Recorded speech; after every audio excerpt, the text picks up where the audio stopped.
about we do just like we do. Two crazy fools just breaking free. No, it don't matter what we've been told. I can see the skies are gold. Yeah, it's just you and me, an open road. Let's go. I don't see no red lights, just a wild ride. You're my getaway, you're my getaway. Tonight I'm gonna be alright. You're my getaway, you're my getaway tonight. You're my getaway, you're my getaway tonight. I don't see no red lights, just a wild ride. You're my getaway, you're my getaway. Tonight I'm gonna be alright. You're my getaway, you're my getaway tonight. You're my getaway, you're my getaway tonight. You're my getaway, you're my getaway.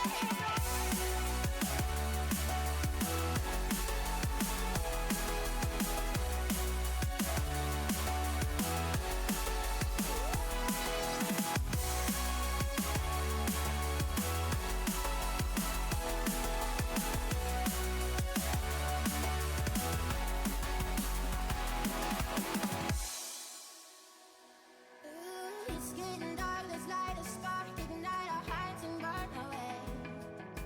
This is our time, it's do or die. Come on, let's rise for heaven's sake. Oh, it don't matter what we've been told. I can see the skies are gold. Yes, it's just you and me and open road. Let's go. I don't see no red lights, just a wild ride. You're my getaway, you're my getaway. Tonight I'm gonna be alright. You're my getaway, you're my getaway tonight. You're my getaway, you're my getaway tonight.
Caution, contents hot. Caution, contents hot. Caution, contents hot.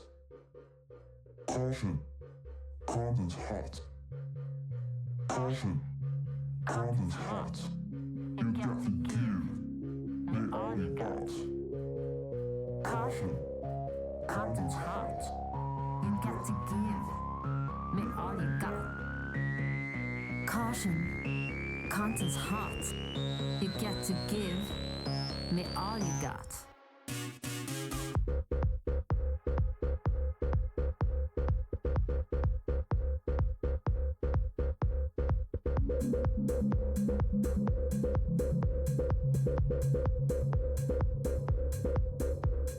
Caution, contents hot.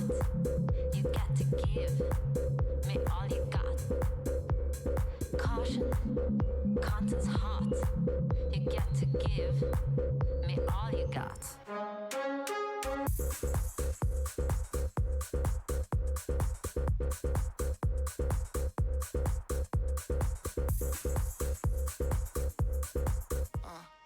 I see you, peekaboo, I see you looking at. And Noxus does! Oh my god! Cat, Noxus is on one! Dude's a Super Saiyan in the greasy tank top and everything's cooking up for the Calder's Good Boys!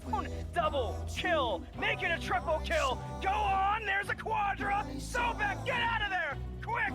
The Banshees are wailing and you cannot handle that heat! Barry gets it! It's a pentakill! And it could be, and it might be! It is a pentakill for Eva! Somebody stop the big baby! Get a damn pacifier! Get something! Get Migi out of there! It's a quadra kill! For perspective duck, and they're lined up for the blades! It's a pentakill for perspective duck! You can check those wards. There should be none. Let's go! That's my boy! More for Prodigy! There's a knockout double kill! Triple kill for Prodigy! Quadra kill! Go on! Get it! Pentakill for Sun Prodigy! Will anyone do it? No! No one will stop the Sunbreakers! The league has been shattered! It's in darkness! It's Sunbreakers' dominance! And they take the godlike final! You can't beat that! It's a triple! Make it a quadra! Make it a pentakill for Z-Tan! Immortal! All my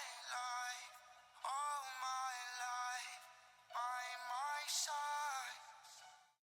Hello, welcome on in. OSL, Crete, Fagard, Royal Jesters, Malum and Spirited Book, Cat on production. All the best recipe for chaos on a Tuesday. A nice recast. Spirited, how we feeling? Ready for some Crete? Yeah, I'm really excited for some Crete because I'm gonna be honest, I have literally no idea what's going to be happening today. Crete is always that one realm of competitive experience where you just have no idea what's gonna be prioritized, what the meta is gonna be, what kind of builds we're gonna see. Just really excited to see what kind of chaos we can watch happen in this set today. There's some talented players, but you know, Crete's always going to Crete, and I think the first person to tell you that would be somebody who plays in Crete. That's why I love Crete. That's where that equation comes from. But I'm pretty pumped up. I'm excited to do it. Excited to get games through. We're getting closer and closer to the Ascension, closer to playoffs. Yes. And while I'm not entirely sure of the situation for the standings of this particular matchup, I know this was a highly anticipated one in Crete, and there's a bit too many games to go around, so I'm excited that we get to show it. And you know, also I haven't gotten to cast as much Smite. Been prepping for Smite 2 around the corner, so I'm excited to actually see what's going on in Smite 1 right now, see where the meta's at. Yeah, I feel like we're kind of in a much better spot than we were previously. Obviously, with the re-addition of hybrid items, we kind of got a little all over the place, but I think now that a couple of nerfs have gone through, since that change post 9.5, we've kind of settled into a much nicer spot in the current Smite 1 meta. I know you're prepping a lot for Smite 2, but we still got our season of competitive experience going on here at OSL. Exactly. I'm excited for the Ascension too. I love being a good Swiss bracket. Yes. And last season, I feel like the Ascension really did bring a lot of interesting stuff to the table. The way players had to adjust to stuff going on and really I don't know. I love the brackets that test some endurance. You know, I think that's an Yeah. underrated thing. It's obviously harder in an amateur setting, but getting into picks and bans, we'll see what the amateur setting today brings up. I'm keen to see. I feel like we're going to see a lot of the same bans. I mean, those have been consistent over the last few weeks to months for sure, but there could be some surprises being Crete. Yeah, I mean, we see a lot of the standard like Cthulhu bans. Cucullin's still pretty decent. I do think Soul Lane is probably one of the more prioritized roles because I do feel like that is the one role out of all of them where there are those clear cut and above characters like Cucullin, like Cthulhu, who are just that 1-2 conversations, and the rest you can kind of talk about like the Wukong, like the Amaterasu that we're seeing a lot more right now. Those are kind of the fall off characters that you can lean back on. So Soul Lane wouldn't be surprised to see that heavily prioritized. Same with the jungle. I think the jungle, we see a lot of characters like Erlong Shen seeing a resurgence. Wouldn't mind seeing him being prioritized a little bit here in this set. Wukong. Yep. Kind of glad to see him gone. Yeah. I'm not gonna lie to you. Wukong kind of just irritating for me. I mean, I suck at solo. Solo's not my place to be, but Wukong in general has one that torments me when I do go up against it. The Nuwa ban, though. Nuwa, a character who got touched in the most recent patch, did get nerfed a little bit. Minion scaling was brought down for protections, I believe it was, and what they do to protections. But overall, Nuwa still hitting hard. I mean, even when you take out of the equation the factor 4 just does a million damage and hits everybody, she still just does insane damage and gets to stay so far back in a fight. And when you look at Crete, one of the most important things is seeing how positioning works out. Yeah, and Nuwa is one of those characters that can honestly not be involved in the fight at all. She can really just play so far back, and the rest of the team can really play this dive style. We see a lot of Chernobyls and Ramas, even some Apollo here and there, and just having that 4-send dive is really effective. Bacchus is your support to just get in there. You kill the backline, and Nuwa could just kind of be off her own, sitting around the red buff, maybe even just hitting that 4 key will allow her to just be effective in the fight, period, especially with the Archmage's buff that we've seen recently. That character, despite receiving some nerfs, is still pretty prevalent in the meta. Yeah, the Archmage buff was pretty huge. I've been messing around with it a bunch, and what it does to mages that have really high scaling is sort of shocking. It's so easy to forget how much damage, when you think back to older Smite, things like old Rod of Tahuti, how much damage stuff like that actually put out when scaling was that, going off of 120, 140 power. So when you bring in a buff to Archmages like we got, pretty scary to see. I'm still excited to see the first pick come through. Cthulhu, Terra, Chalk, so Fagard, making sure they get rid of that frontline initiation, which kind of gives some hints onto where things might go. Yeah, I mean, I wouldn't be surprised. Freya. Yeah, Freya. I mean, it's Crete. In my opinion, I think Freya is incredibly overrated.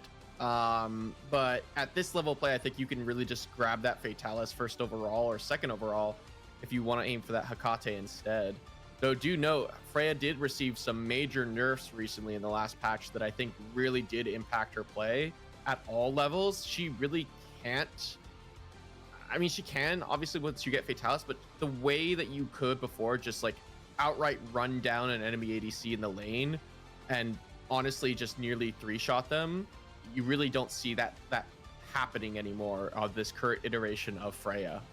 And we touched on positioning too, and what Fatalis does for positioning is pretty insane. You're able to kite in a way that is just sort of out of this world. So also important to note there.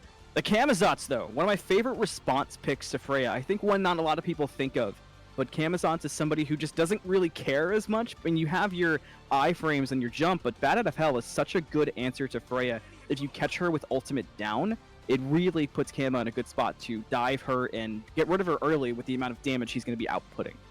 Yeah, I mean, Kema's one of those characters that can really play around this spacing, especially against the Freya. If you don't give her that first auto attack opportunity, you can really just avoid a lot of what she does, but wouldn't be surprised to see that as the correct response. But not only that, Kema's just really good in general right now. I think being in a burst meta right now, having a jungler that can just really avoid a lot of damage by going up to the sky and avoiding it, and still dishing damage back, I think it's very effective. And also answering with a Cullen, a character that really just does not die to a double magical backline, which is exactly what we see out of the Royal Jesters. It's a Yu Huang Hancer, which does have some decent CC to lock some people down. That root's going to be effective, the Dueling Dragons as well, but you really do want a Hunter Pen AD carry, that can build Xe, kin size to really deal with the character like Cucullin.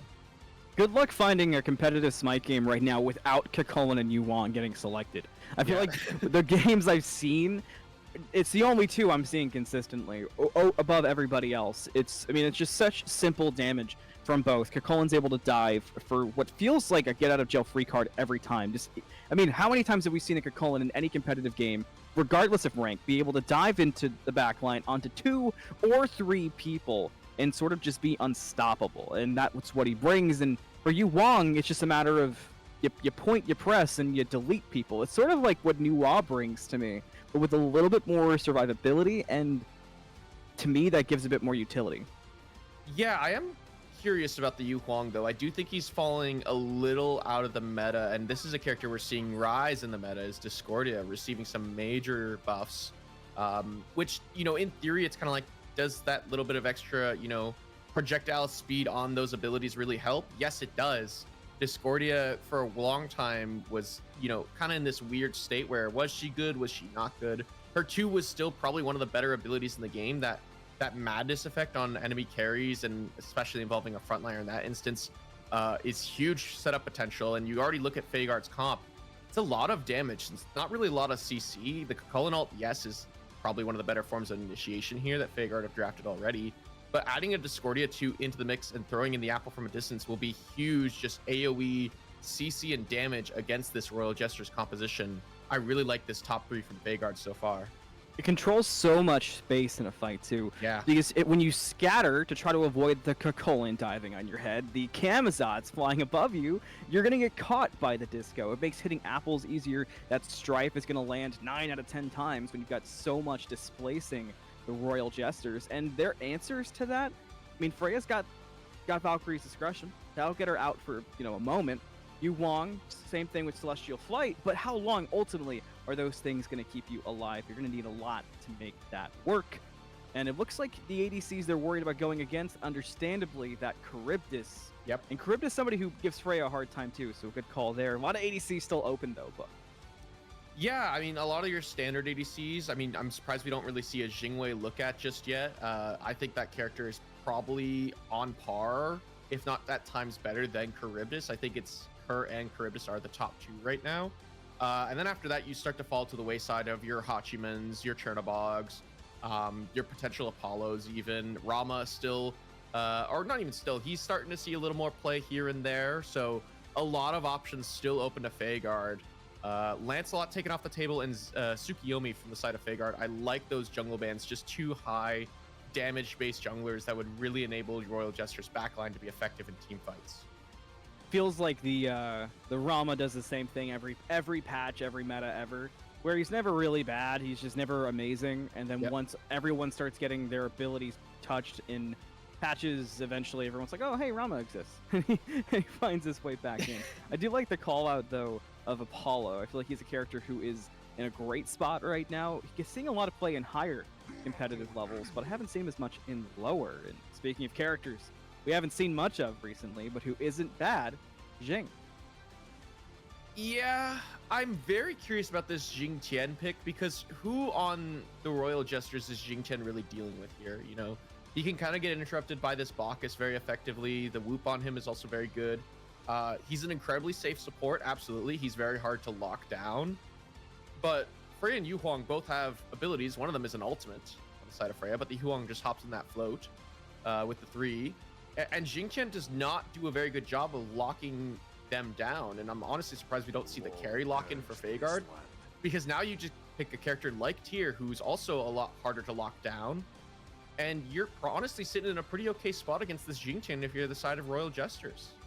It's so funny because the first 3 picks we were both feeling really confident, very locked in with Fagard. Then this Jing Tian has really thrown things for a loop.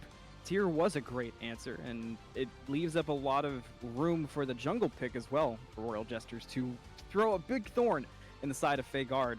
And your ADC option, while not affected, I agree, picking it there might have been a smart play to really get something you want.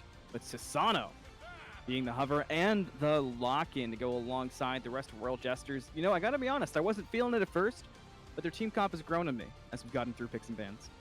Yeah, I'm gonna be honest. This Jing again has just thrown me for a loop. Like any support with just ease of access, range CC, even Fafnir with the range stun, I think would have been a little more effective. Just something that can really just from a distance lock someone down. With the instance of Jingchen into a Susano, again, gonna have a hard time locking him down.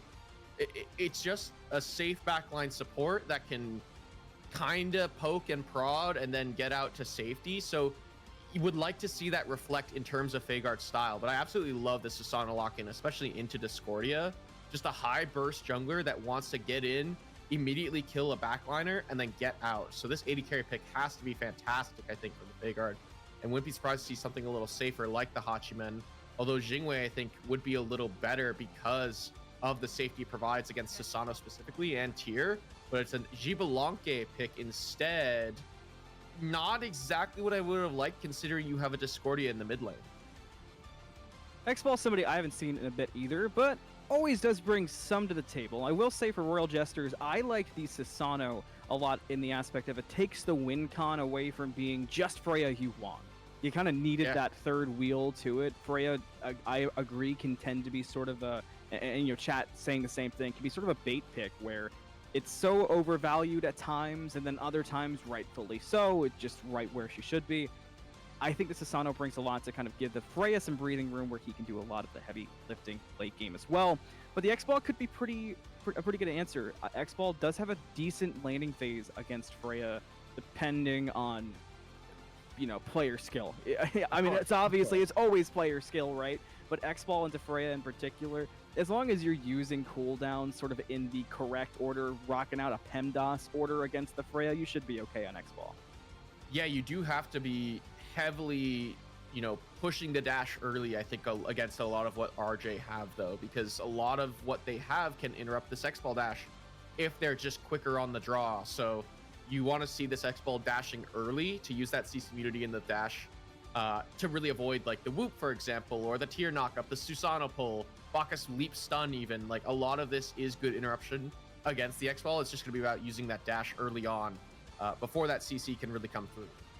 Dashes early on, a big preference for Fagard. That's how we feel, but let's see how it shapes out. Let's head into game number 1 between Royal Jesters and Fagard, Crete Division here, and see how things go.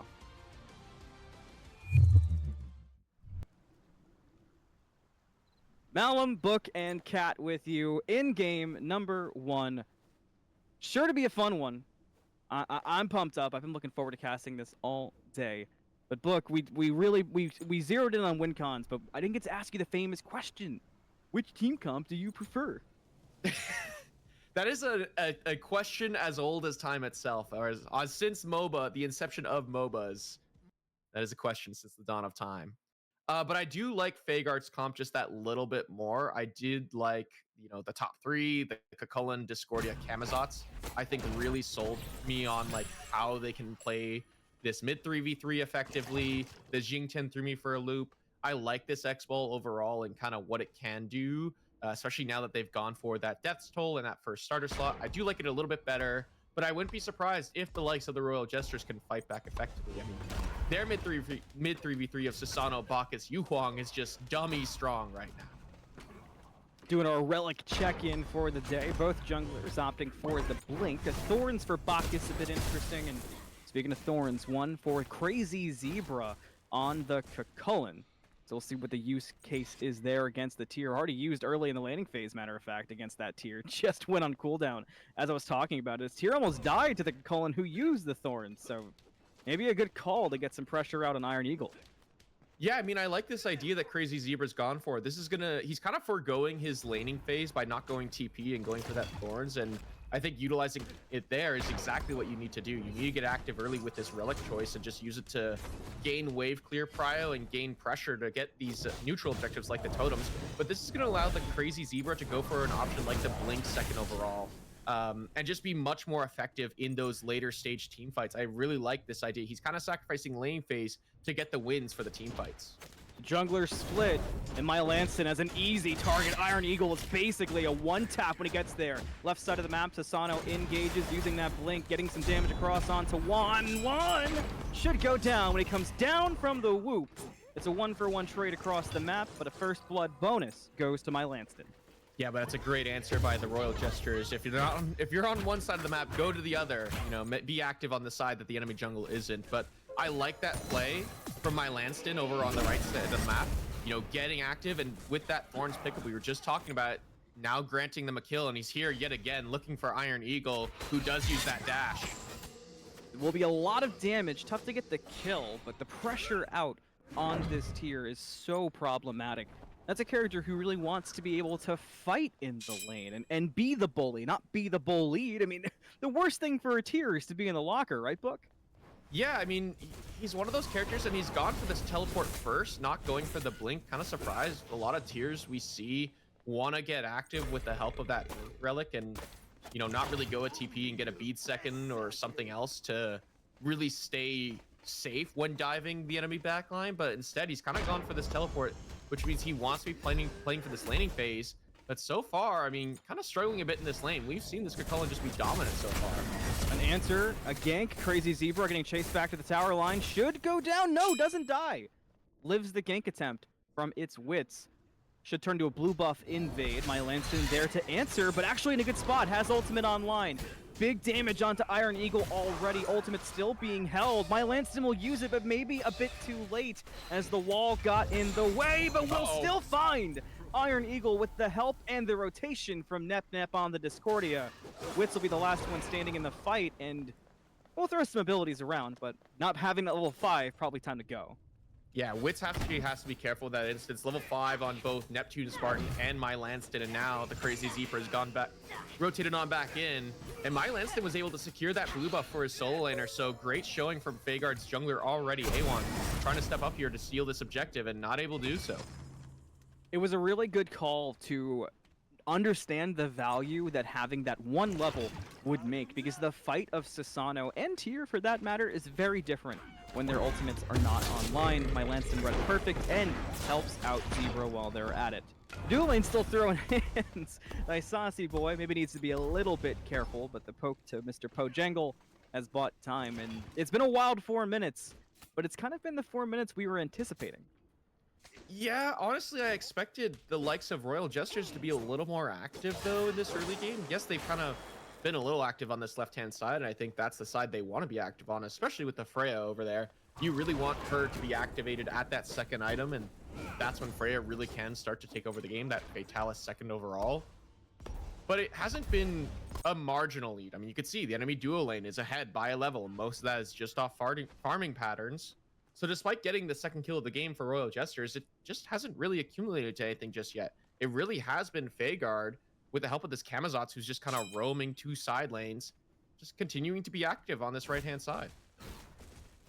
We'll see how long that continues. Aeon might be the target for the moment. Does have the flight up, so my Lanston will just get a little bit of poke.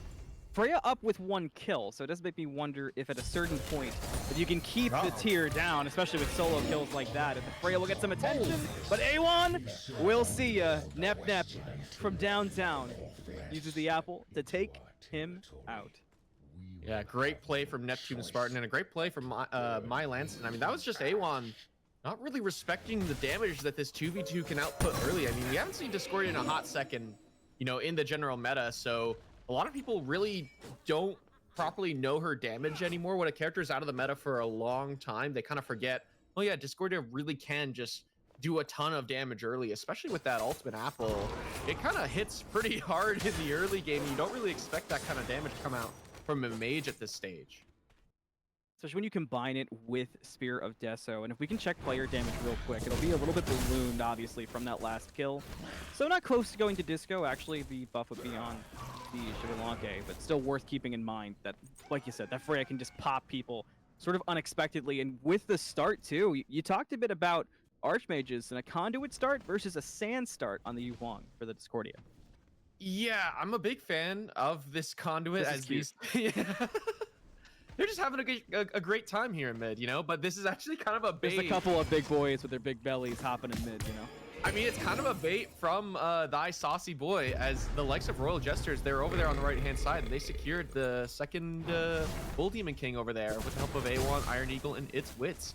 But I mean, yeah, I mean, so far Zenith is just playing that farming game. Oh, you were talking about the Sands and Conduit. That's right. I'm a bigger fan of Conduit right now because of the arc. See late game how that does pay out. I like the call out of the red herring jump party there because it got me too. I didn't even notice the Bolt Demon. I was looking at the boys jumping in mid, so definitely worked out. My Lanston just kind of hanging. Yeah. when the camp dies. He knows when that timer is now, though. He's got that on lock. He'll be back. Yeah, the Dingo Dial scripts are out. Too soon. Too soon. I haven't got to make that joke in a while. Shoutouts to Dingo Dial. And cheating on land. Never thought that would happen. Zenith trying to get active here. Should win this 1v1 though. A nice use of the Jaguar that will mean a lot of the damage. Wits here with the blink. The forward, the pull. The damage will be there on Mr. Pojangle. And Zenith can just turn around and help out. The free B to turn around and get the autos out. And that should be a dead Freya. A great turnaround from Faye Guard. My Lanston here to focus on Wits. The bat out of hell should send Wits to the same place. If that third hit can land, it does not. Cooldown's up, one missed. The second one's there, a double kill for my Lanston. But the fight in mid still going on. Yeah, I mean, great play from my Lanston, showing up late to the party, manages to help secure both those kills. I mean, Pro Jangle, you played that as best as you can get, you know, lowering the health bar of Zenith and then stalling as long as you can for your jungler to show up and make those plays happen. And so, I mean, comes up with a win for the likes of Fagard. It's a 2-for-1 favoring that team. You could tell that Mr. Pojangle stayed calm in that, which is not something we usually hear talked about a lot in Smite, but I think it's a really important thing to watch when players get in 1v1s is where are the autos landing, how panicky is the movement, and Mr. Pojangle just took it chill, and it worked out all the better. Like you said, almost could not have played that better unless the Freya had died sooner. We'll see when Crazy Zebra will die, or if. Its Wits is here, but my Lanston not far away either. There's the commit early on the Zebra. The shield's out. This should turn around, and it does. A killing spree for Crazy Zebra. Wits can just walk away. Man, I mean, that is just unlucky if you're the side of Royal Jesters. You're playing that as nicely as you would have liked, as we do see Thy Sauce Boy try to get active here. It's Wits getting chased down in a 1v1 against Lanston. Is it even a 1v1 if you go down that low that quick? Or is it even a 1v1 if A1 shows up to kill my Lanston? Surely he'll get the kill? The jump away from Lanston? Surely? No, not surely. Lanston will get away with almost murder. That's got to be frustrating for Royal Jesters. It feels like they should have 4 or 5 kills at this point. It's booked, but we're 9 minutes and 33 in, and they've got 2. Yeah, I feel like Royal Jesters just kind of dropping a few unnecessary kills and playing a little out of sync with each other. We saw A1 showing up and honestly was surprised Wits left. You know, why not play the 2v1 scenario, even despite being on low HP bar, and just get a decent blink off, maybe into a pull. You trade your 1-for-1 in terms of jungle for jungle, but you want that trade at this stage of the game. Lanston is 4-0. You really want to be killing this Camazotz at this stage. Do also want to note, Zenith is going for what appears to be a Bancroft second overall instead of the Fatalis second. So this is going to really slow down this Freya pacing that we would have liked to have seen out of this character. Freya isn't even a character until Fatalis on, so I'm bored with that. You can be greedy if you got a lot of gold, but not the case this time. Another one. A1, speaking of greedy, getting dove by my Lance, who gets pulled back before the kill's there, but Dueling Dragon's gonna miss because of the pullback. So a bit of an own goal there from its Wits, and my Lanston will get away. And meanwhile, Iron Eagle got soloed in that right side lane, so things are just not cooking up correctly for Royal Jesters. Yeah, soloed again, by the way. Currently 0-6-0 on this tier. This character has not worked out so far. Was first blooded and has continued to be abused ever since. I mean, that Thorns pickup so far for the Crazy Zebra, I think it's just worked out. You can always find it on cooldown in that toolbar over there because he's just consistently using that Thorns pickup to just continue to pressure out Iron Eagle on his wave and under his tower and finding solo kills with it. How cerebral is my Lanston that the damage is so low early on, but there's been so much impact from the usage of those bad abilities? Yeah, I think that's just Smite numbers, though. I mean, the health bars, I mean, True. Post 9.5, the health bars are very low, you know. It's like the argument of crit, you know, you usually often get lower damage numbers by the end of a game of crit ADCs versus the Oboe ADCs, because let's be real, Oboe is just fake damage. Half the game, but you know, like Camazotz having this this early damage is still being active. It's a great play, and you love to see it out of the jungler, especially like Chemizot's, because we're waiting for its wits to really start being active in this late game as Neptune Spartan finds thy saucy boy in mid, and Vhagar don't care. They're just pulling the Gold Fury over here. You wanted activity, and Vhagar heard that. 5 walk over to gold and dare Royal Jesters to give it a shot. They're not even starting it up because the positioning is so good. A dash forward, a blink to the side from Crazy Zebra, knocks up Wind. Damage there, ultimate's expended. A lot going on the Royal Jesters, but they're standing okay. But now Zebra is doing Cucullin things. Look at the blue health bars compared to the 1. They're gone, and that 1 is still standing. Nep's got 1. My Lanston has their own. Royal Jesters fall apart on the left-hand side.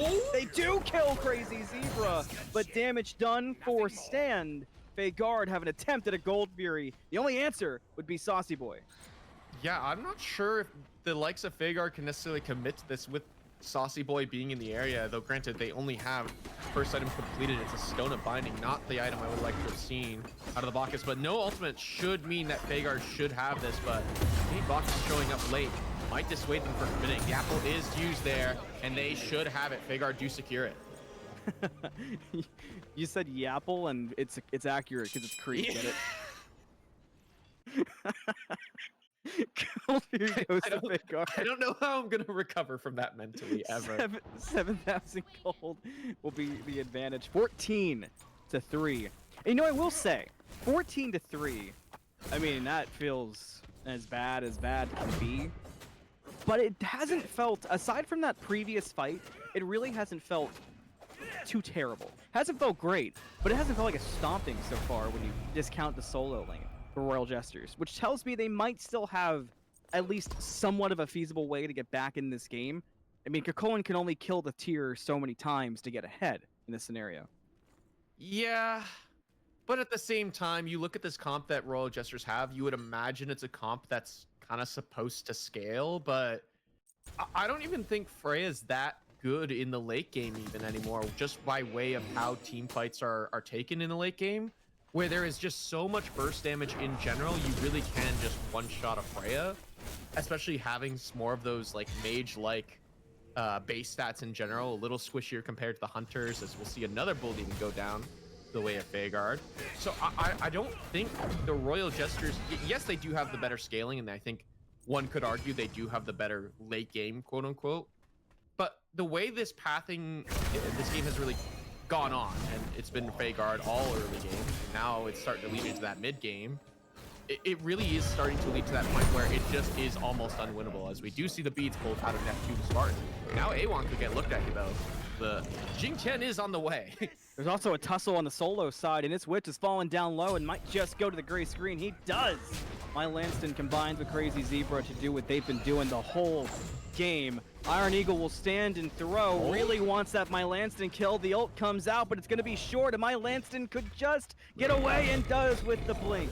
The turn back to focus on Crazy Zebra, who's level 15 and not afraid to stand and throw. So much so that My Lanston's on the way back. Iron Eagle's gonna go down. My Lanston's here. The fight in mid also went to Vhagar.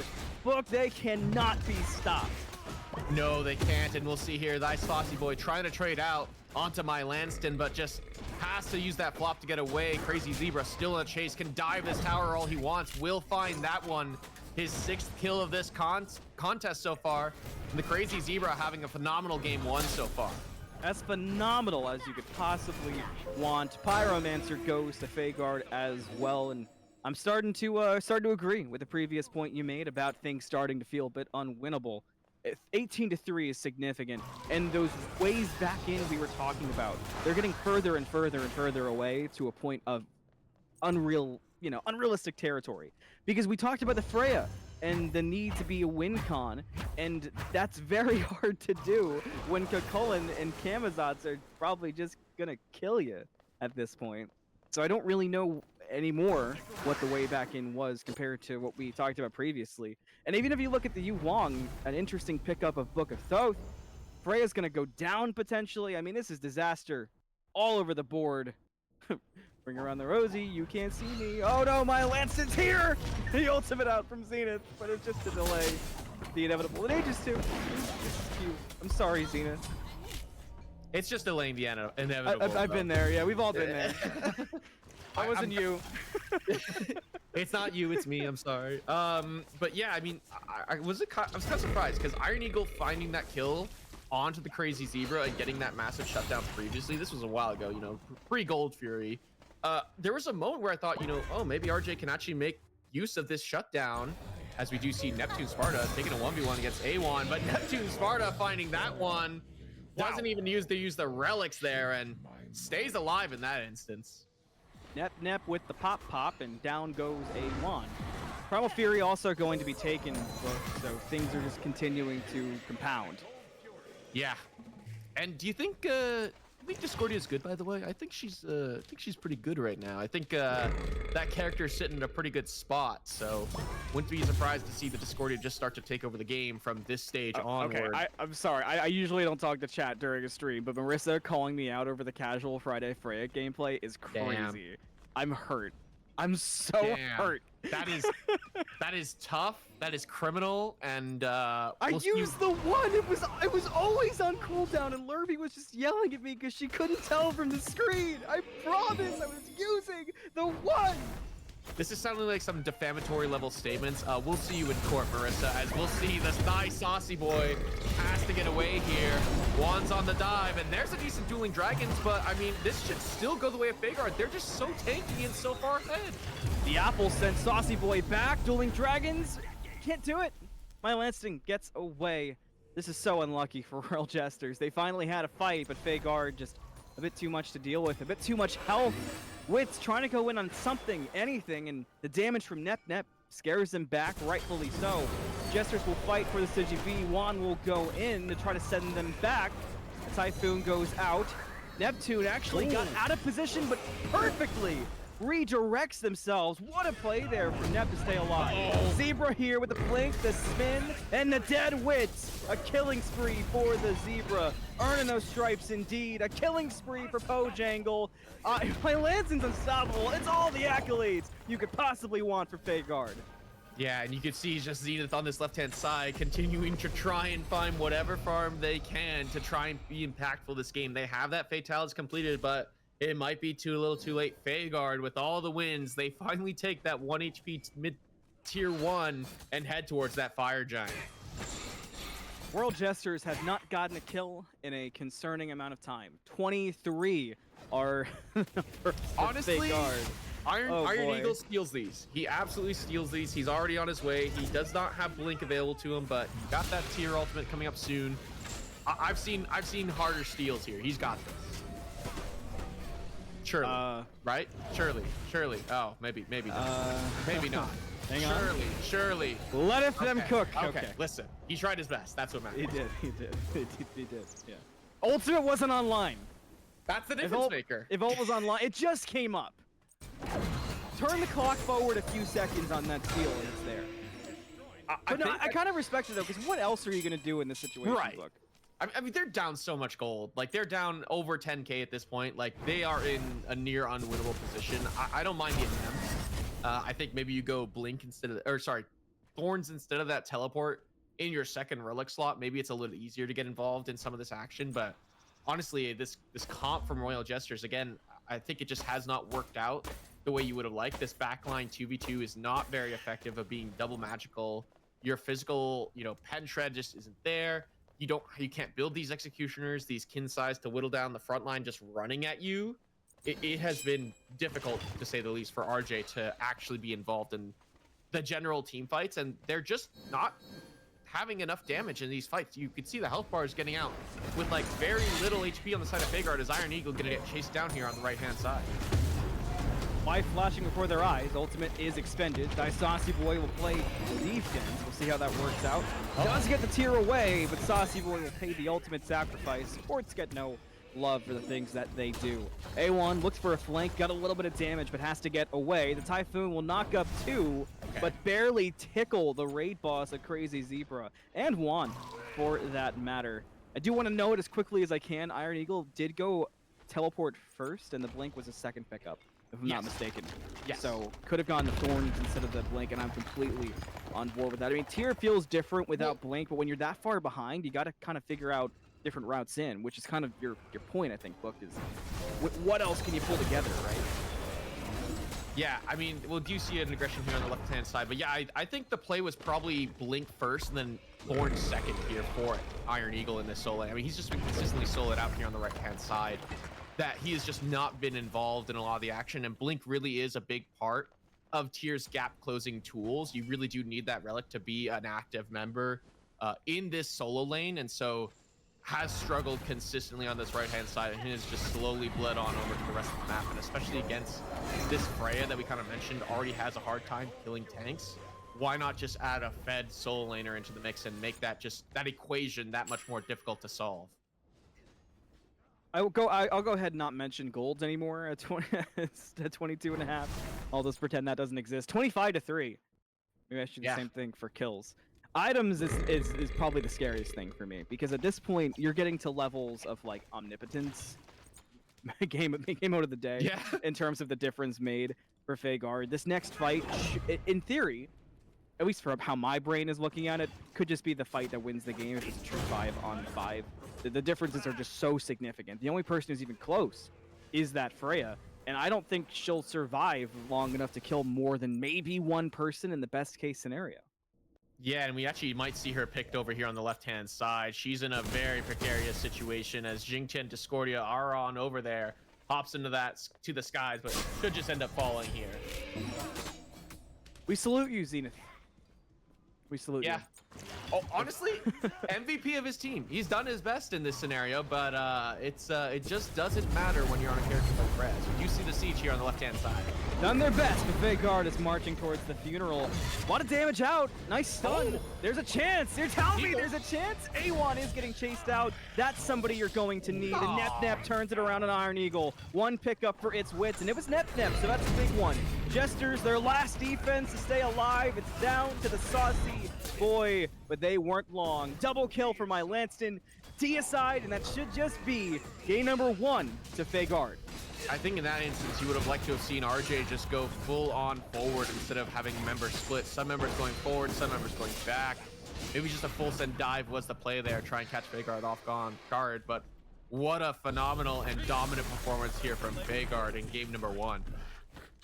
If you're putting up performances like that, this close to playoffs, this close to the Ascension, you have to be feeling in a great spot if you're Vhagar. And for Royal Jesters, it kind of just feels like, you know, I've seen stomps.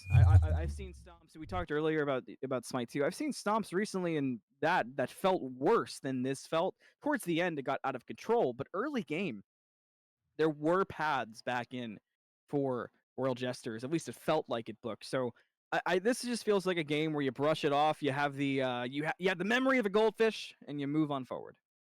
Yeah, I mean, especially because now you have side selection, you can really adapt if you're the likes of Royal Jesters and just say, look, like game 1 was just a draft diff. We go on to game 2, maybe we take the or Chaos side and go for second pick, and you know, we just change up our draft. Maybe we move away from the Freya and 80k. We go to a carry that can maybe, you know, deal a bit more damage in the early game, really deal with the tanks going into the mid late game. Let's maybe think about a different mid pick and definitely think about a different solo lane pick, because Iron Eagle did not have a good game number 1 here. The Crazy Zebra was all over them. You know, like to maybe look towards these solo lane priorities a little more going into game number 2 and maybe say, hey, maybe we should look for a different solo laner. Maybe we should make sure we ban away this Kakullan or look to get a Chalk involved or Cthulhu involved in this instance.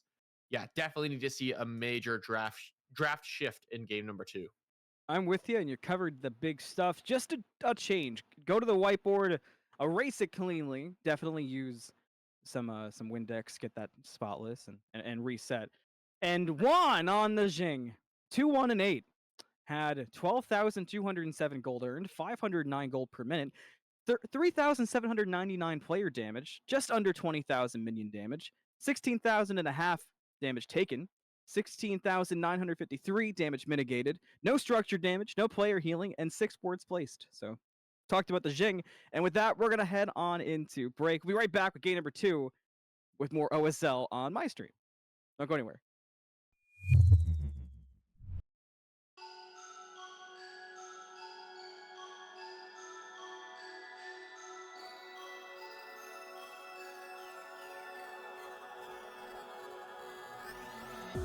I'm falling like an asteroid. Is anybody out there? I stepped outside into the void. Please hurry up, ignite a flare. Will you ever try to rescue me? I don't wanna see you go. Can you see the dark surrounding me? I wait here for you.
crew the best. Yo crew way less. My crew the best.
Make the place blow up.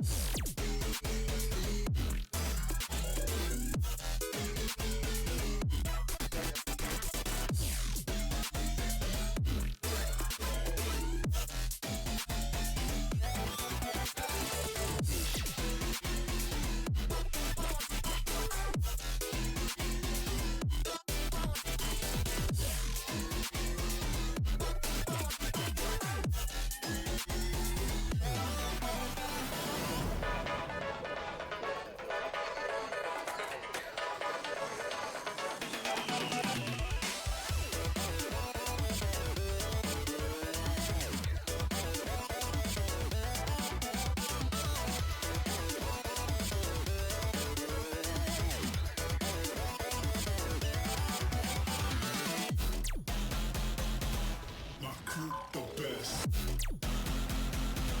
Yo crew way less. My crew the best.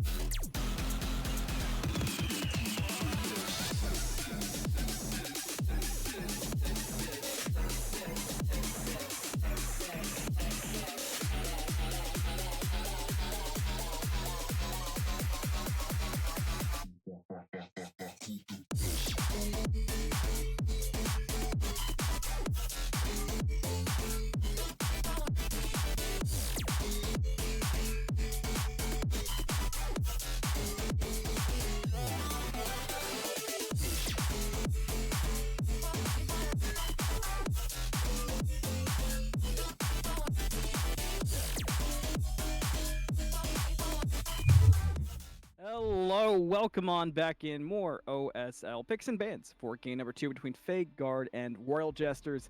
Anthony Malm, Spirited Book, and Cat bringing you the action. And game 1 was one to forget for Royal Jesters, to say the least. But if you have the memory of a goldfish book, there's plenty of room to come back. Yep, you gotta just stick with that goldfish memory and say, let's run back first pick, which is interesting. But RJ clearly are saying, yeah, the Freya wasn't the problem. Let's maybe look to pick it again, or we're gonna transfer to something different, which I also don't mind. Maybe they'll prioritize one of the OP soul laners right now, which I would very much like to see out of the Royal Jesters. I feel like if you're going to take the first pick and, totally stealing a talking point of our production, but if you're going to take first pick, you do have to make it meaningful. That's really an important aspect of it, because otherwise you can make second pick really meaningful if you play things right. And Guard did that in game number 1. If you remember, both of us were very impressed by the top 3 selections for Guard. We were kind of feeling underwhelmed by Royal Jesters, and until the Jing popped up, who had 10 wards, not 6, excuse me, we were both very on board with Guard. So curious if we'll see a run back. It can kind of, I don't know, I'm kind of up in the air right now, personally.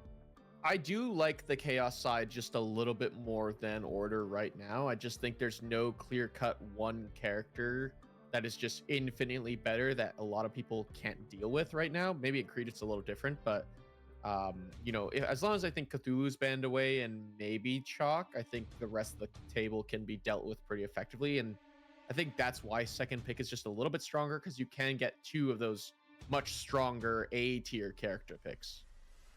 Wukong continues to be the go-to for this lobby. And I mean, if you're afraid of the Wukong, then when the Kukulkan was doing that, that's a respectable Wukong, surely. Cthulhu, understandable as well in the current place of things. I'm looking for a Cthulhu ban, and one thing that I'd like to see from Royal Jesters, maybe worth considering if it's in the god pool of Zenith, could be an interesting Charybdis first pick. It was banned in the second phase. The Freya wasn't really hitting, and the Shibalanke didn't do anything out of this world. Yeah, I agree. I don't know if I would want to see it first pick because it did get through that entire top 6. That's true. Could probably round risk of trying to go third. Yeah, I think you could probably get it in that bounce back round, that third round of picks here for RJ. So I wouldn't be surprised if they decide to go for it then. I'd like to see them prioritize the Cocoon themselves if possible and take that one away from Vhagar. Give their soul laner some decent pressure.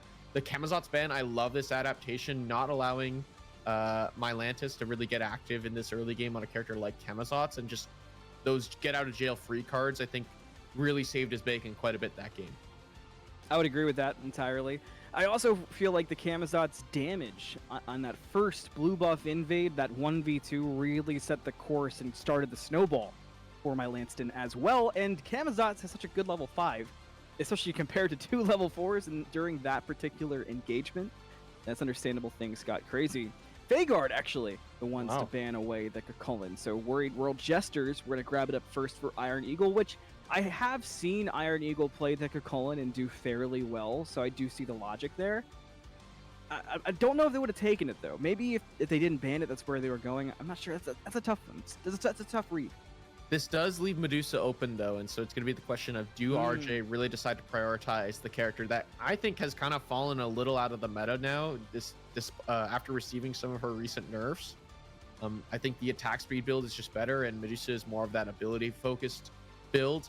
Again, if RJ decide to go for this character, I think, again, they're going to have a hard time killing tanks, but instead they decide to snatch away the Discordia first overall away from Neptune Spartan. I'm not sure if I love that. The Discordia looked great, sure, but Nep's got a pretty good god pool and has a lot of go-to options. So I don't know if the Discordia takeaway is entirely the go. I would have liked it. Same thing as Zenith just said in chat. I would have liked what you said, the Medusa pick, and yeah, this is Medusa, Mulan. Hey, Spirited, what's the name of the franchise you play on again in AGL? It's the Warriors of Albion. Or bad, and I meant AGL, bad news. Oh, AGL, Bad News Bears. Yeah, this is Bad News Bears for Vhagar. Yes, it sure is. Sorry, I shout out Warriors of Albion though. I play on too many teams, man. Got brain rot. I have like years and years of different team names. I'm talking Big Pharma at one point, like just so many team names throughout the years, man. It's too much. We do see a Charybdis lock in here for RJ, so I do like this adaptation a little bit more, going more towards that auto attack based character here for RJ, but I think it might be too little too late here. The Mulan Medusa as your top 2 answer to a Discordia first is once again dummy strong. Robin in a great spot also, which is good, but the Medusa Mulan just does a lot to break my confidence for this one. I think there's a world where the Robin could carry some heavy lifting, for sure, especially on those early rotations that were very much present in game 1, but from Vhagar, Robin brings a lot of what Camazotz brings to gank. So maybe that's a good answer there, but I'm not won over so far. Why not Erlong, though? I mean, Erlong, kind of similar style to Robin. He's a little tankier in the jungler, and I think can really start to deal with the issue that RJ really had, which was dealing with that OP frontline. Erlong, one of those characters that can build towards that kin size, and can really help deal with this Mulan. So, yes, I like the Robin, but surprised we don't see that character being prioritized at all here at this level. I would agree with that completely. Overall, I have been surprised by the picks and bans phases that we've seen so far tonight. It's just, I don't know, vibes are off, but not necessarily like bad games. It's just not the route that I would go. I do, real quick, I have an aside. You mentioned the crazy like franchise names. There was a name Rocket League that I was casting, or I didn't get to cast a team, but I was watching them in the same bracket I was casting. Flowberry Fizz University. Is that not the craziest name for a org you've ever heard? Like, it's fire, but that's crazy. That's a W name right there. yeah, it was Golden Hour Esports Flowberry Fizz University is their full name. Honestly, it was real good. God, is it hot here? That's a pretty fire name. Right? Like, you know, That Smite is- 2, I'll be looking out for Fizzberry. Bad News Bears might need to take a rebrand going forward in the next AGL season. Not gonna lie, might have to get in touch with some folks about Yeah. a potential rebrand. Yeah, just, you know, hopefully Epic Games leaves you alone. Anyway, back to the game at hand. As we're into next picks, Yu Huanggan, Awelish as well. Ganesh Odin were the focus for Fagard, and Lancelot goes to Fagard. So an already really good team comp just got a little bit better with Lancelot, who is troublesome to say the least in the current meta. Yeah, this comp from the Fagard really can just play that style that I mentioned in the first draft, where it was everyone can really push forward and run it down at the enemy team here. You know, everyone here does well at pressing that W key, diving the back line. Even the Medusa can really play forward with the rest of her team effectively here. So Fagard just to have a very aggressive, both the early and mid game composition that scales decently well, but so far not as well as the Royal Jesters comp. How are you feeling about the Hercules pickup for Iron Eagle into the Mulan? Your face is convincing. Great question. I'm gonna be honest. I think Hercules is in a really bad state right now, where he's very easy to lock down CC. Yes, the dash is decent, and that CC immunity in his ultimate is pretty good. But I just find he's a character that's really easy to lock down and honestly deal with. In the early mid game, he does feel unkillable, and I think that is where Royal Jesters have to have their solo lane have a much better performance from game one, is that early game. So going with this idea, you'd like to hope that the Hercules doesn't int like last game where Iron Eagle was getting pounded in solo, and so maybe with the Hercules that can, you know, go a little different. And here we see the newly buffed, newly reforged Kumbhakarna for the first time. I've been talking a lot about the Kumbhakarna and kind of wishing people would grab it a bit more, because I feel like it's in a really good spot, and I don't know, I feel like it's getting disrespected. I just want to see more of it to see how it plays out. It's kind of my big thing. I have another aside though before we dive in deep. Okay. I use new pictures for this picks and bans, and shout out to Marissa. Doesn't this Kumbhakarna picture look like he was asked to smile at like a Disney park by his mom, and he was like, okay, fine. That's the infamous, like, the laneway. As someone who's been to Disney World, that's the infamous, like, in front of the Magic Castle, like Cinderella's castle, like down the laneway, the castle behind you. Yeah, that is the infamous picture right there. You love it. Absolutely love it. I like the picture. Anyway, love what it. were you gonna say about Kumba and Crete? I'll let you. He's bait. I'm gonna be real. I think Kumba is so bait right now. I think he was turbo buffed. I think he's decent. And if I were to pick Kumba, this is like the general state of the draft where I would pick him would be this bottom two. I don't think he's a priority support right now. I think he's decent, but I also think he's really bait, and a lot of teams haven't figured out how best to work him into their comps just yet. I'm not a fan of it here either. I think with an incredibly safe backline, maybe it actually isn't so bad, because he does play as that more, I think, forward aggressing support. That can really control a team fight with the help of that Mez, with the help of sending someone up into the sky and not having to worry about them for a bit, and with a Discordia damage for them to return upon landing might be an avenue for Royal Jesters to really play their team fights around. Yeah, maybe.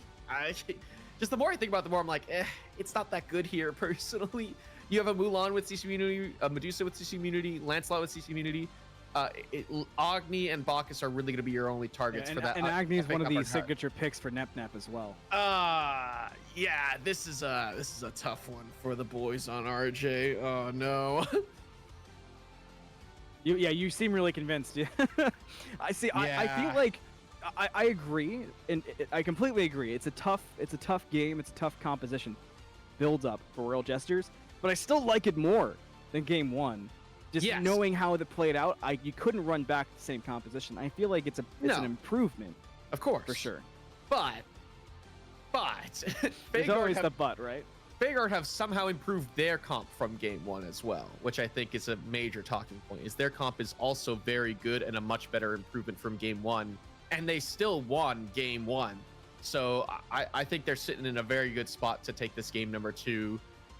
If RJ are to fight back here, I think it needs to be around their version of the mid 3v3 that was active last game on the side of Fagard.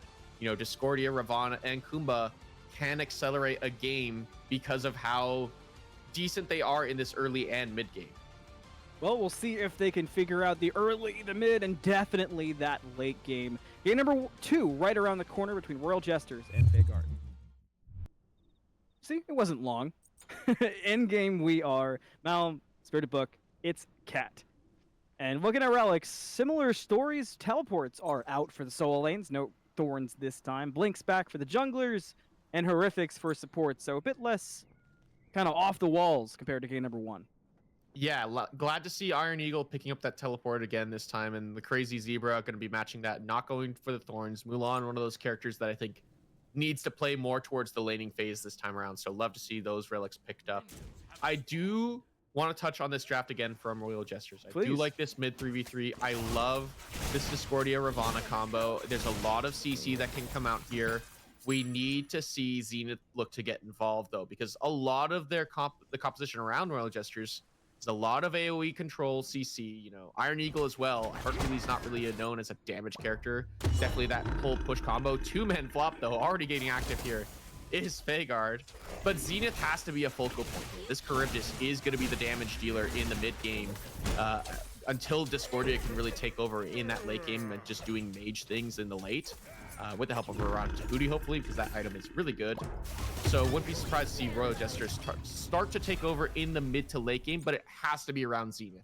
If Zenith is behind, if Zenith gets ganked 4 or 5 times, I think Royal Jesters are just not going to be in a good position to really take over this game. Interesting dance between the junglers, and my Lanston was seen by Wits. The blink, it's not gonna matter! Does that hit? No! It does not. Almost a first blood for A1 and the Royal Jesters. Meanwhile, duo lane, Zenith low, does get out, if not barely, from the damage of Fagard. We saw that poke from before, but a good attempt. Solo, Iron Eagle almost dead. It's chaos every lane. What is happening this early on? Yeah, and A1 doesn't land that one there if it's last patch, by the way. That Discordia buff already coming through in dividends towards this character.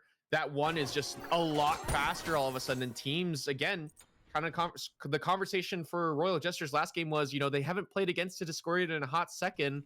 And now Fagard, maybe they haven't played against a Discordia in a hot second and weren't really ready for that damage and that projectile speed just being that much faster in this patch. Oh, Zebra's in trouble in solo. Is this a revenge kill for Iron Eagle? No, it's not! Oh, I can't imagine how bad Iron Eagle wants that kill, that revenge in solo. Royal Jesters do have 2 who view my Lanston, but Lanston will get away from it. That's unlucky. I've been in Iron Eagle's shoes. I know a lot of people have, and it's just you want that kill so bad. They get that revenge when you were getting bullied out so hard in game 1.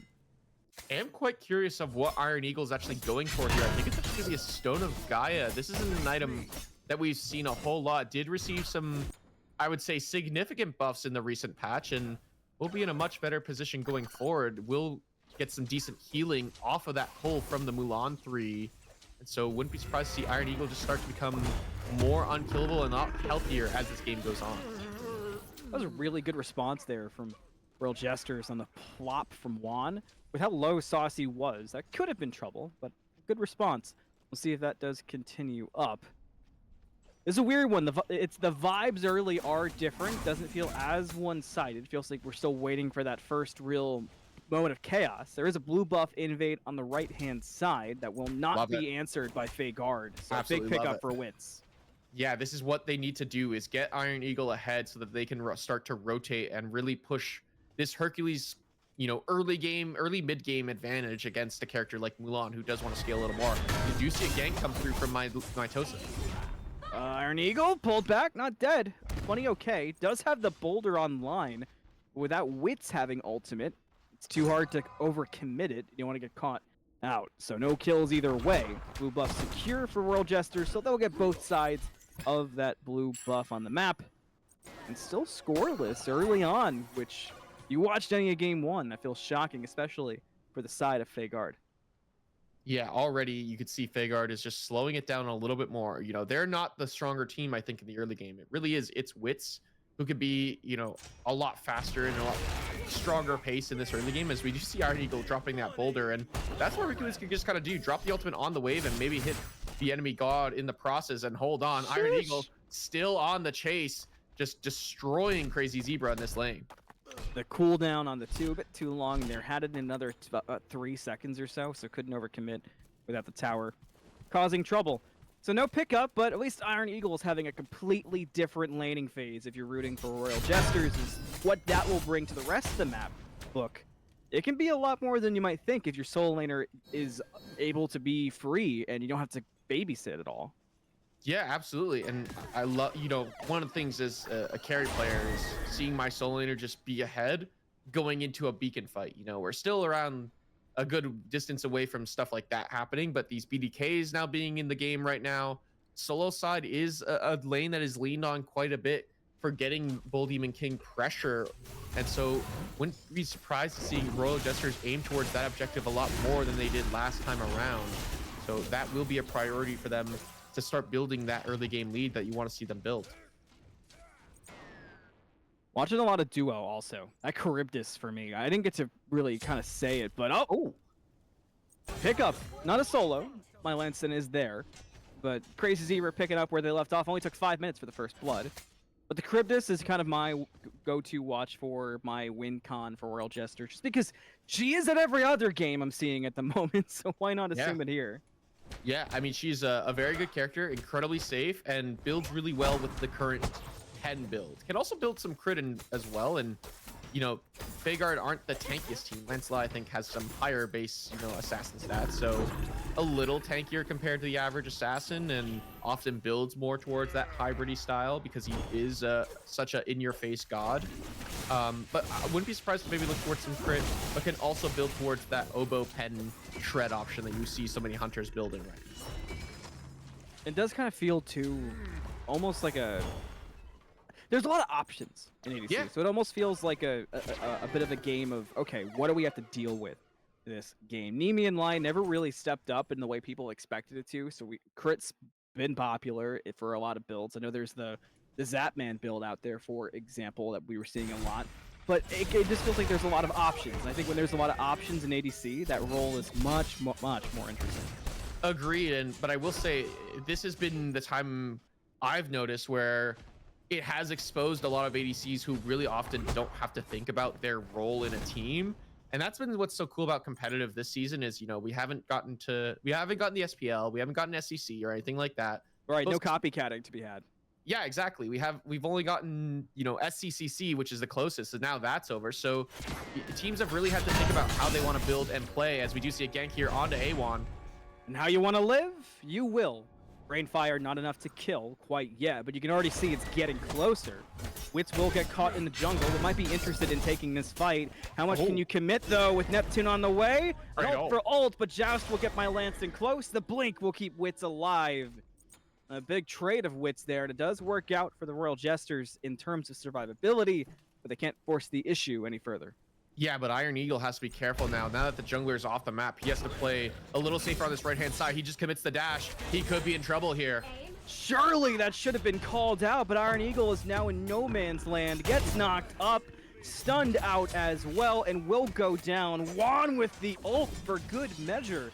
My goodness, did they have beef? Check the chat logs. 2 kills for Vhagar. Yeah, but you can already see Royal Jesters responding well. They're pulling this gold clear on the left side of the map, and this should very well be theirs unless Pro Jangle can get involved. Will there be? There's a Petrify online. It comes out. Royal Jesters get the Gold Fury. Mr. Pro Jangle did make it a close call, though. Bull Demon King will go with Vhagar. It's not a total loss across the map, and coming up on 8.5 minutes, it's shockingly close. 2 kills for Vhagar, 200 gold for Royal Jesters.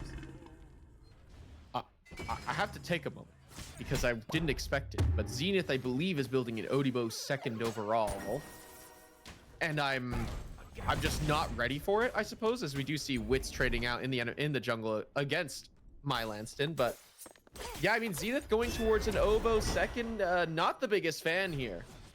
My Lanston is real deep through. Wits is waiting for the land down for the epic uppercut and the epic slam down. My Lanston no more. Three-man knockup from Juan to get away. Sets up the rain fire. Does hit Wits, but doesn't kill. How much are you willing to commit onto the Bacchus with Mulan rotation being a looming threat? Will not come over, and Juan will see the world in black and white here forward. 2-2 now on the scoreboard. Miscommunication there between the members of Fagard. You saw Juan up down there in that instance, thinking they might have a bit more damage to maybe follow through with that engagement, but no, just left out on his own. All of a sudden now Iron Eagle back in this laning phase, continuing to control so far how this lane has gone against Crazy Zebra. This has been a much more interesting game. It feels like Royal Jesters have a game to play, even if a lot of the fighting has sort of been, hey, there's a guy in my face, everybody help. It still works. Yeah. It still gets you on the scoreboard. It doesn't have to be picture perfect every single time. We talked about Iron Eagle, despite having gotten killed a couple of times, it's just had a much better presence, which doesn't create this raid boss demon who can walk over at any time and get a, you know, an assisted pentakill of everybody being decided. Yeah, and already Iron Eagle is in a much better game state to where he was last time around. And already we can see its Wits now ping their lead over to this left-hand side. Gets the dash from the Medusa, who does petrify, but will fall down. Its Wits on the board again with their second kill this game. That is massive for the side of Royal Jesters. That's their third, but like another one where a gank on the ADCs doesn't feel too bad. I mean, both ADCs have responded really well to ganks so far, Book. That's something I have to point out. But awkwardness might take over.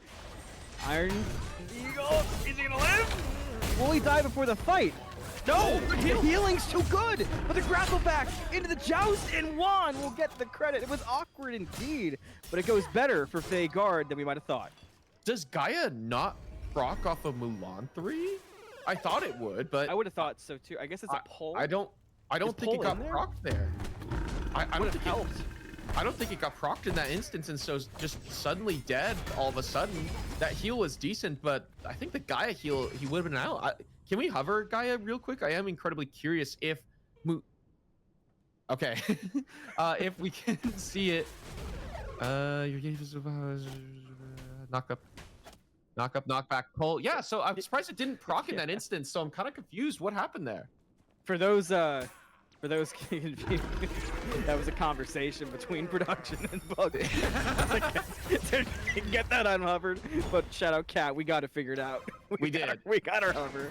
We did. Zenith finds Pro Jangle with the help of a gank from Wits on the left-hand side. It wouldn't be a Crete game without some fun on the spectating. Of course not. 4-3 now for Royal Jesters, having both the gold lead and the kill lead. Primal Fury about to spawn. Fagard will be the first there, but Stigi B up. It's kind of an awkward of where you want to go. My Lanston just realized the same thing with Juan. They'll converge. There'll be 3 looking at that Stigi B onto the 2 of Royal Jesters. Robin not quite there yet. Saucy Boy in trouble, but now Wits is here. Apple of Discord out. Juan's gonna bring it closer to Nep. Almost hit, may have hit my Lanston. Fagard will disengage, at least for the time being. Yeah, Zenith is on the way, and so is Iron Eagle and both Soul Laners. Royal Jesters do secure that beacon, and they're doing a lot better this time around in this early game. So far, so good for the side of Royal Jesters. I was a bit nerve-wracking, especially once we saw those solo laners rotate over, but they kind of just walked with each other, held hands, and said, this isn't for us. Let's go back to our lane, back to our gate. Boulder included. You would consider this a date, just slap fighting each other and then chucking a rock at each other? Like, I don't know about you. I don't know if I'm sharing the answer to that. I don't chuck boulders at my dates, Anthony. I don't know what kind of dates you're going on, but count me out, man. Count me out. Not my cup of tea. To each their own, right? That's kinda... Oh, there's no judgment. Absolutely not. Just, it's just not my thing, Good. I'm glad kink shaming hasn't made its way into OSL. Of course not. I'm taking my boulder and I'm going home. You have fun with that one. I will. We do... I will. Anyway, yeah. Tier 1 tower dead and left. There's a game going on. Yeah. We gotta talk about it.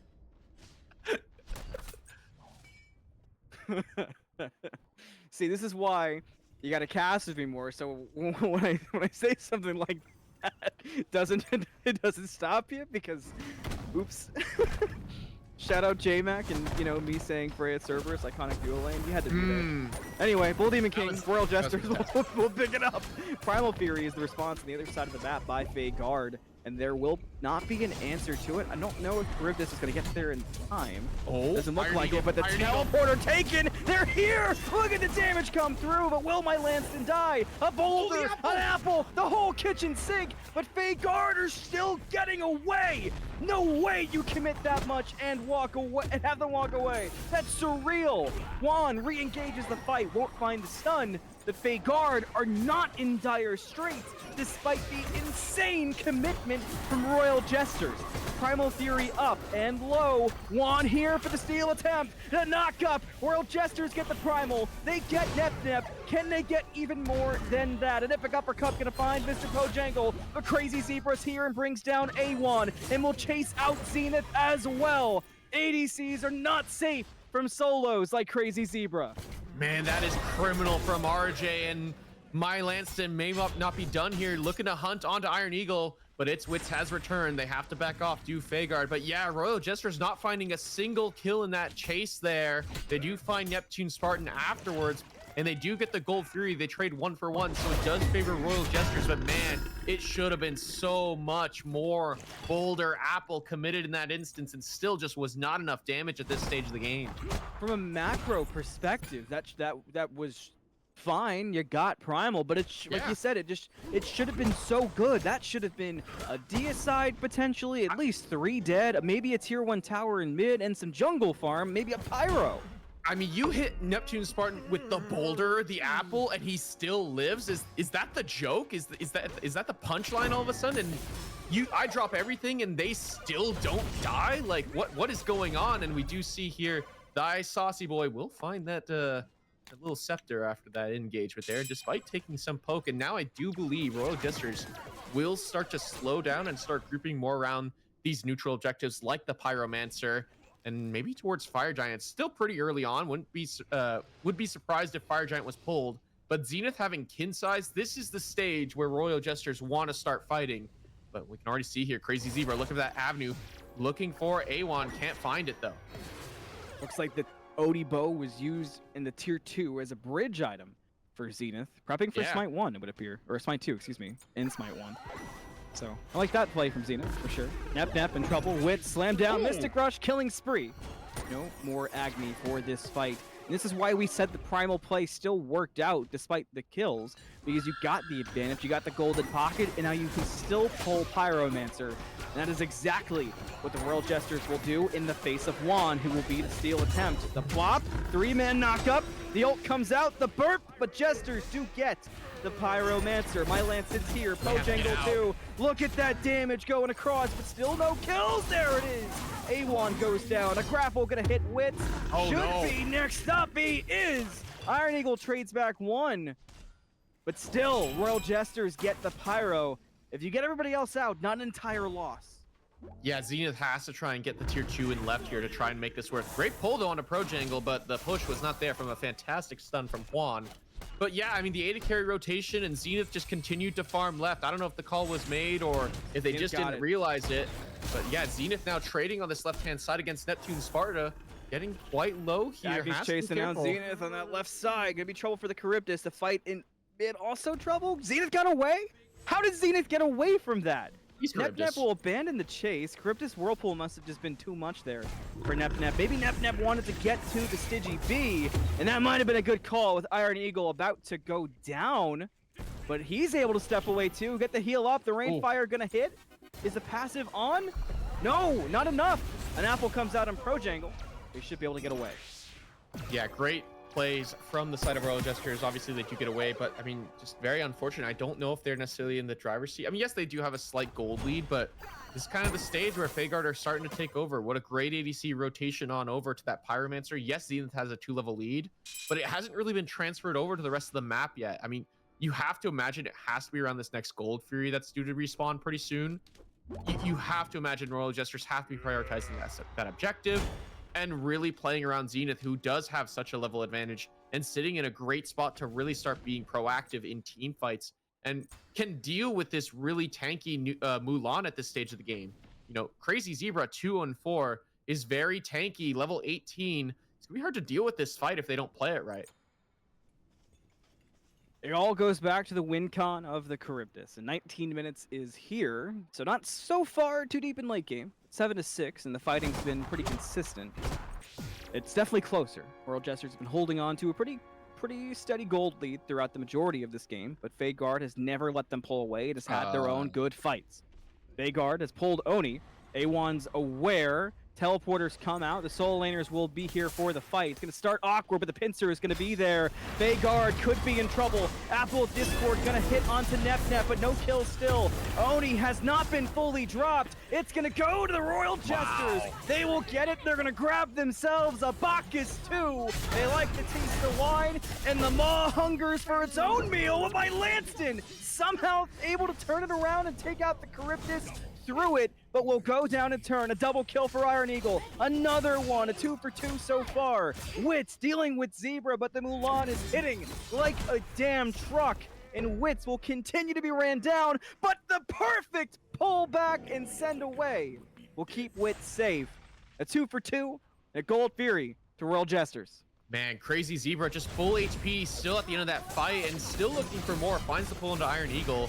Is the damage going to come through? I don't think they have it just yet, but they should take out this tier 1 tower in mid. Charybdis was doing numbers, but just died so early in that fight. With the maw up, my Lanston was just able to kind of go around it. Which, it's funny, that was one of the big problems with Charybdis before they changed the speed of the maw, but Lancelot's the perfect character to sidestep it still. Yeah, I mean, and also my Zenith kind of got left alone in that fight. We saw the Crazy Zebra come around the backhand side with the help of Iron Eagle's teleport on that teleport pad and just beelined it down south to the left-hand side of Zenith, as we do see its Wits take this tier 1 in mid, but could get looked at here and could get picked. Mystic Rush committed just to make sure it's a no problems, no worries. Probably a good call there. Vhagar seemed interested in committing. Pyromancer could be the next step over. Zenith will be here. Pojangle, notably absent for the moment, just trying to farm up. So if things explode, that'll be an ADC difference. Yeah, and the Pyro will likely be pulled here by the side of Royal Jesters, knowing they have that AD carry advantage here, favoring their side, and they have decent objective burn. I mean, Crazy Zebra has to be the target, one would imagine, here for Zenith. Let it go. Yeah, kind of surprised here. I mean, you're so close to level 20 on a lot of your members. Its Wits needs to just take over to level 20. Iron Eagle, Zenith, they all need to hit over to level 20 here. Zenith does finally hit it. Is so close to that Death's Temper. As soon as they get that Temper online, they're going to be in a much better spot to really fight and take down Crazy Zebra, who is just so fed at this point and so tanky that they just can't kill him right now. Saucy Boy in deep, a lot of damage will find the way of Kumba. That's going to be a passive proc. A1 also in trouble and getting ran down by the Joust. That's going to be one. It trades back instant, but it's starting to favor Vhagar when Crazy Zebra will get credit for A1. Iron Eagle in deep, plenty tanky, has Wits nearby. Zenith re-engages, but Vhagar will get the Pyromancer through it all. Boulder will come out late. So just a total misread from Royal Jesters. Is there anything to clean up after the fact? Pojangle gonna beats out the pull. Petrify, not gonna hit. Zenith backs up, not close enough to clean up these kills. Wits will find one, but instantly goes down. Now Zenith steps up, but is it too little too late? The knockup's gonna hit. The Aegis now comes out as Nep dashes in, and Zenith goes down. Just a fight of a lot of miscommunication from Royal Jesters' book. Yeah, I don't know why thy Saucy Boy is so far forward in that instance on his own, just gets caught and picked all on his lonesome, and A1 stepping forward to try and help out their support there in that instance was soon to fall afterwards, and then somehow, some way, Royal Jesters managed to salvage that 3v4, or 3v5 actually, a little bit better, but still, it ends up costing them a lot. A1 still level 17, needs to hit level 20 pretty soon here to start making an impact. Zenith has to farm here for that starter upgrade. Kind of surprised to see them. This is the problem with this tier 2 build that Zenith has really gone for, going for that Titan's Bane early on, going for the tier 2 Odibo, as we do see A1 get blinked on here by my Upgrade Executioner as well. Yeah, upgrade Executioner. That's a lot of gold committed at this stage, where you do want to be, you know, saving that 6 slot instead of going for that 6 slotted item, going to upgrade that starter using that gold instead. And so this will slow Zenith's starter spike significantly to the point where they can't really fight around this next Gold Fury. You're left now waiting for Zenith to farm it out, and actually you're just going to pull the Fire Giant instead. I think this is a potential bait play because there's no world they can do this in front of the likes of Vhagar. Primal will go down. A bit messy here for sure, but 3 left and 4 right for Royal Jesters. But the fight would not tell you that. The poke is on Wits. The committal comes out on the Crazy Zebra. The knockup, the joust 2. This 2v4 is starting to blow up. It looks good for just a moment, and they'll go down. That's 1 pick, and Nep is now here. Dashes into A1. Combo good. No more. Discordia. This fight's taken so long to this point. Now reinforcements are arriving for both sides in a stagger. Saucy Boy should go down here to Pojangle. Iron Eagle not looking much better. Gets stunned out, knocked up, and sent to the grave. Zebra with that one. Both the ADC and the jungle absent for Royal Jesters, and Vhagar will pull the Fire Giant. Yeah, I like the initial play. I mean, obviously Royal Jesters find that initial pick, and it looked so good for them, and suddenly it just all falls apart. They chase too hard and into a tier 1 tower without their AD carry. They're not able to take the tower. They're not even able to kill the tank. And Neptune Sparta left all on his lonesome to just solo out A1 in that instance. It just, their target selection and their inability to make the call to back off. They are here trying to defend this Fire Giant, and I don't know if they should be. Mystic Rush is up for Wit. It's got to be used here soon. Fire gonna go down. There's a Mystic Rush, slightly too late, and Vhagar to get the Fire Giant. They might just take themselves a Wits as well, and they do. The Maw's gonna come up short. The Apple won't hit either.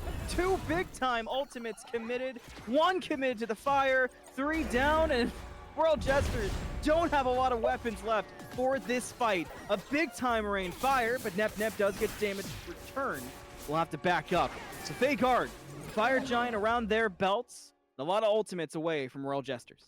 Yeah, and just, again, I don't understand the thought process of chasing under that tier 1 and then leaving A1 on his own. I think the initial call should have been pick the Mulan and then back off because, again, they just needed to farm for 20.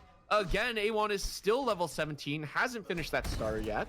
The good news is Iron Eagle, Zenith, and its Wits have finished their starter upgrades here, so they're in a much better position, but it really is A1 who needs to be taking over in this late game with the damage. You can already see that Apple is hitting. Imagine if that Apple hits with the help of an upgraded Archmages. It really just, you need to get farm on your mid laner, and letting him die consistently. He's 0-5 and 5.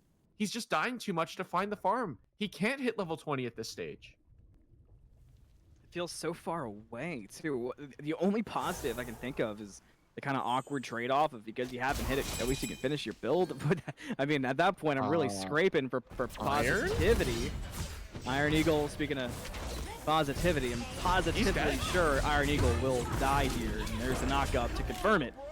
Crazy Zebra will get the credit for it, making that their 6th kill on the Mulan. And Royal Jesters, I think, realizing the gravitas of the situation, will fall back and defend by Phoenix as their tier 2 in solo goes down.